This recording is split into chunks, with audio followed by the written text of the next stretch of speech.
നിങ്ങൾക്ക് വേദനിക്കുന്നുണ്ടെങ്കിൽ അതിനർത്ഥം നിങ്ങൾക്ക് ജീവനുണ്ട് എന്നാണ്. മറ്റൊരാളുടെ വേദന അറിയാൻ കഴിയുന്നുണ്ടെങ്കിൽ നിങ്ങൾ ഒരു മനുഷ്യനാണെന്നും.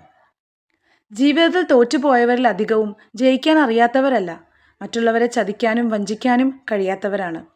ചിലരെ നമ്മൾ എത്ര ആത്മാർത്ഥമായി സ്നേഹിച്ചാലും നമ്മളാൽ കഴിയുന്ന സഹായങ്ങൾ ചെയ്തു കൊടുത്താലും തിരിച്ചൊരു നന്ദിയോ സ്നേഹമോ അവരിൽ നിന്ന് പ്രതീക്ഷിക്കേണ്ട. മറ്റുള്ളവരുടെ കുറ്റങ്ങളും കുറവുകളും കണ്ടുപിടിക്കാൻ മാത്രമായിരിക്കും അവർക്കിഷ്ടം.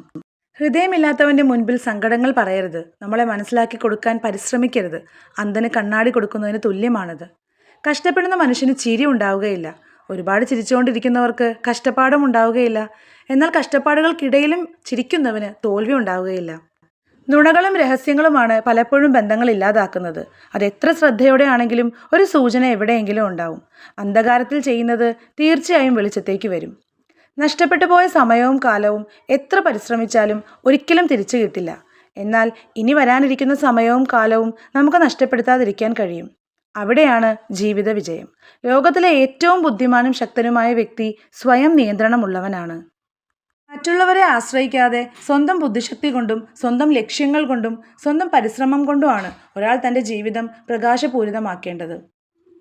നിങ്ങൾക്ക് എന്താണുള്ളത് അല്ലെങ്കിൽ നിങ്ങൾ ആരാണ് എന്നതിനെ ആശ്രയിച്ചല്ല നിങ്ങൾക്ക് സന്തോഷം ഉണ്ടാകുന്നത്. അത് പൂർണ്ണമായും നിങ്ങൾ എന്ത് ചിന്തിക്കുന്നു എന്നതിനെ ആശ്രയിച്ചിരിക്കും.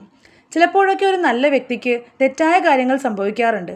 എങ്കിലും താൻ ആരോടും മനഃപൂർവ്വം ഒരു തെറ്റും ചെയ്തിട്ടില്ല എന്ന മനസ്സമാധാനം അയാൾക്കുണ്ടാകും. നമ്മുടെ കോപത്താൽ ശിക്ഷിക്കപ്പെടുന്നത് മറ്റുള്ളവരല്ല, നമ്മൾ തന്നെയാണ്.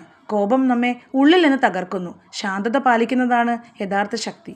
ജീവിതത്തിൽ സംഭവിക്കുന്ന ചില തെറ്റുകൾ നമ്മൾ ആരാണെന്ന് നമ്മെ കാണിച്ചു തരും. ചില തെറ്റുകൾ നമ്മൾ ആരായിരിക്കണമെന്ന് നമ്മെ പഠിപ്പിക്കും. വേദനകളിലും പ്രതിസന്ധികളിലും ചിരിക്കുന്നത് അത്ര എളുപ്പമല്ല. നിങ്ങൾ അങ്ങനെ ചിരിക്കാൻ തുടങ്ങിയാൽ പിന്നെ ഒരു വേദനയും നിങ്ങൾക്ക് വലുതായി തോന്നില്ല. മൗനവും പുഞ്ചിരിയും ശക്തമായ രണ്ട് വാക്കുകളാണ്. പുഞ്ചിരി പല പ്രശ്നങ്ങൾക്കും ഒരു പരിഹാരമാണ്. എന്നാൽ മൗനമാണ് പല പ്രശ്നങ്ങളും ഒഴിവാക്കാനുള്ള ഏക മാർഗം. നീ ഒരാളെ വഞ്ചിക്കുകയും അവർ അതിൽ വീഴുകയും ചെയ്താൽ ഒരിക്കലും അവരെ മണ്ടന്മാരായി കരുതരുത്. കാരണം നീ വഞ്ചിച്ചത് അവർ നിന്നിൽ അർപ്പിച്ച സ്നേഹത്തെയും വിശ്വാസത്തെയുമാണ്. നമ്മുടെ മനസ്സ് എപ്പോഴാണോ മറ്റുള്ളവരുടെ നന്മ ആഗ്രഹിച്ചു തുടങ്ങുന്നത്, അപ്പോൾ മുതൽ നമ്മളിലേക്കും സന്തോഷം കടന്നു വരും. മറ്റുള്ളവർ നൽകുന്ന സ്വഭാവ സർട്ടിഫിക്കറ്റിന് വേണ്ടി ഉള്ളതാവരുത് നമ്മുടെ ജീവിതം. കാരണം 1000 ശരികൾക്കിടയിൽ സംഭവിച്ചേക്കാവുന്ന ഒരു തെറ്റിനായി കാത്തിരിക്കുന്നവരാണ് നമുക്ക് ചുറ്റുമുള്ള പലരും. ചെറിയൊരു തെറ്റിദ്ധാരണയുടെ പേരിൽ നിങ്ങളുടെ ശത്രുവായി മാറുന്ന സുഹൃത്ത് ഒരിക്കലും നിങ്ങളുടെ നല്ല സുഹൃത്തായിരുന്നില്ല. നിങ്ങളുടെ നന്മ ആത്മാർത്ഥമായി ആഗ്രഹിക്കുന്നവരുമല്ല. കൂടെയുള്ള മനുഷ്യരെക്കാൾ വലുതാകരുത് നമ്മുടെ ഒരുപിടി വാശികൾ. നേട്ടങ്ങളെക്കാൾ ഈ വാശി നമ്മെ കൊണ്ടെത്തിക്കുന്നത് നഷ്ടപ്പെടലുകളിലായിരിക്കും.